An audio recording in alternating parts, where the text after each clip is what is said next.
let's take a second and get familiar with your camera. We're going to take a look at a lot of the parts that are really important, and by doing this, you're going to start to get a better understanding of what's going on inside your camera when you're taking a photo. Now, this is a film camera that I'm going to be showing you these parts on, so yours is probably different, but all cameras have the same essential features, and this guy is really simple, so we're going to be able to see what's going on a lot better. Now, cameras have a lot of important features that you can see from the outside. For instance, there's the lens, which is really important. It's this guy right here. It might come off on your camera, just like that. It might not, but you still have a lens. That's what the light comes through and focuses so that you record the image.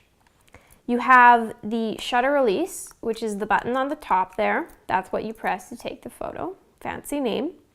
You have your viewfinder. It might be one that you look through, or it might be an LCD screen on the back. Either way, your viewfinder is just what you're looking at to take your photo. You have a bunch of controls to change your settings. They might be on the top, they might be on the back. Either way, it's something for you to make your adjustments. If you're shooting digital, you probably have an LCD screen back here. Film cameras don't have those. And then you might have a flash on top, you might not, but that's kind of the essential stuff that's going on. The tricky thing is that the most important features are actually inside the camera, and those are the ones we're going to be controlling to take our photos. So let's look at them. There's three. The first one is ISO. You control how sensitive either the film or the sensor is to light. And so in a film camera, you'd be putting film in the back here and you'd choose different ISO ratings. With digital now, there's a sensor back there. And when you control your ISO, you're controlling how sensitive that is to light. Easy peasy. Now, there's aperture. This one's really important. It's the hole inside the lens, and you control how big or small it is. So let's take a peek at that.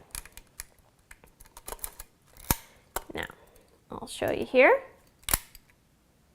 I can make this hole bigger, wide open like that, or I can make it smaller, really closed like that.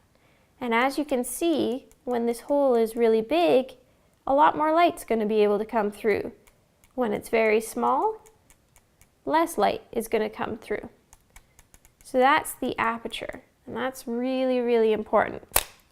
The final control is the shutter speed, and the shutter speed is just controlling how long the shutter's open for. Well, let's take a look at the shutter. The shutter you can think of as curtains that open and close to let the light in. So here we go, open and close, like that. So your shutter speed is just the setting that you control that tells those curtains how long to stay open for. Usually it's a lot faster, like this. That's shutter speed, and that's the last one. So cameras essentially are pretty simple. They really only have a few parts that are controlled to take a photo. Now, take a look at your own camera and see how many of those features you can identify. Look back at the diagram on the previous page to help you out and get a feel for where everything is and how it's all working together, because that's really going to help you as we go forward and learn about all of these features in more detail.